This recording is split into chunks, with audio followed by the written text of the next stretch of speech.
Well, thank you, Madam President. Good morning to everyone. Secretary Gina Raimondo, Secretary Deb Haaland, I want to thank you both on behalf of the President and myself for your leadership.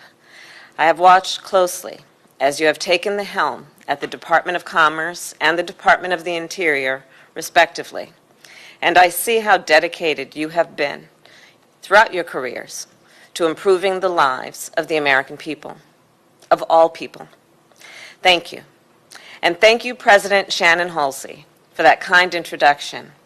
Our nation-to-nation relationship is of utmost importance to me and to President Joe Biden. And here's the truth. Indigenous communities have shaped our nation throughout our history. Native Americans have defended our nation as members of the military, built up our nation as entrepreneurs and educators, enriched our nation as artists and academics, and kept our nation safe by providing access to the COVID-19 vaccines. And yet, we know that disparities, deep disparities, persist in tribal communities. Disparities in pay for Native American women, disparities in education for Native American students, disparities in health care for Native American families, barriers to voting for members of tribal nations, and barriers to affordable and accessible high-speed internet on tribal lands. Last month, I met with several community leaders to discuss the need for high-speed internet in their communities. They came from urban and rural areas and Indian country. They represent parents, students, farmers, and tribal leaders. In fact, Dr. Aaron Payment, the chairperson of the Sault Ste. Marie tribe of Chippewa Indians, joined me that day. He described how broadband infrastructure runs through tribal lands as well as other private and federal lands, which makes it difficult for tribes to ensure high-speed internet gets to their members. In fact, he said, tribes have, and I quote, checkerboard reservations across rural internet deserts, meaning it's just not straight through. In fact, according to Chairperson Payment, across his tribe's service areas, nearly 40% of people lack access to high-speed internet. 40%. And the lack of reliable access has resulted in a lack of vital services. And we know that. Almost everyone through the pandemic has understood that access to internet creates access to services. So lack of access to services means a lack of access to vital needs that families and individuals have. And then compounding the disparities that persist, the disparities that existed before, compounded by what we saw during the pandemic, and of course, what we must do then going forward, understanding this is not just an intellectual conversation about access to technology, it's about access to education, it's about access to health care. So Chairman Payment said that tribes are being left behind. And he's right. And we must do something about that. And that is why we are here today. In December of 2020, Democrats and Republicans in Congress worked together to pass COVID-19 relief legislation. And I was in the Senate at the time. And it was abundantly clear that broadband infrastructure had to be part of the bill. Why? Well, it's probably obvious. Because it was abundantly clear that the pandemic had accelerated the digital divide.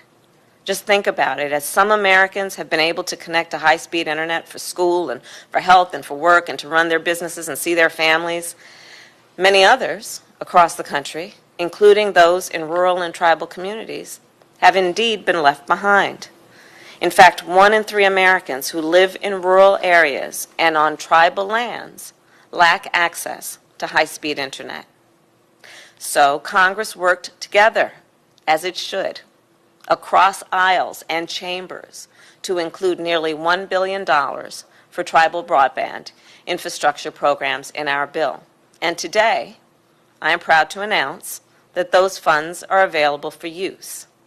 Thanks to the great work of Secretary Raimondo and the Department of Commerce, tribes are now eligible for grants that will help improve access to high-speed internet on tribal lands. These funds can be put toward laying down fiber optic cables, and that's jobs. They can be put toward digital literacy programs so that people know how to get the most out of the internet, because let's be clear, you can have access to internet, it could be affordable, but if you don't know how to maximize its use, then that means we're not maximizing the potential that it has to help individuals and families. And these resources can also be put toward apprenticeships and job training for line installers and fiber splicers and equipment installers. So these are the jobs that are being created, but also the skills that will be developed, and our initiative supports that skills development. And let's not forget, these funds are in addition to the American Rescue Plan's historic investment in our tribal nations, the largest made in our country's history. And the President and I are particularly proud of that. Our nation is making significant progress in fulfilling our government's obligations to tribal nations.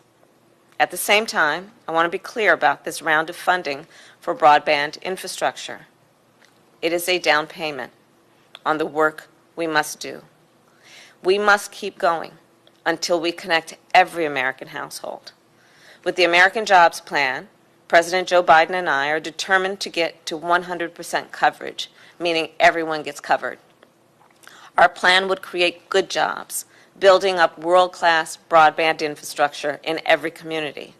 It would increase competition and reduce costs so that every American, no matter where they live, no matter how much they can pay, would be able to access high-speed internet at home. This is fundamentally how we create good jobs and economic opportunity. This is how we help our students succeed, our small businesses thrive, and our nation compete in the 21st century. And we can get this done. So today's announcement is proof of that. In December, Congress worked together to expand broadband infrastructure in rural areas and on tribal lands. Now, Congress must work together again to bring high-speed internet to every American. So I'll end today with one last point that was made by Chairperson Payment. He said that during the pandemic, folks who were battling opioid addiction, including his own niece, struggled to get the treatment they need. And when COVID-19 hit, the help they had come to rely on at tribal health care centers, well, it was gone in an instant. And they needed to be able to get online to access that care. But a lack of internet access meant the difference, in many cases, between recovery or addiction, between life and death. America, high-speed internet is a lifeline, and there is work left to do to ensure that we are all connected.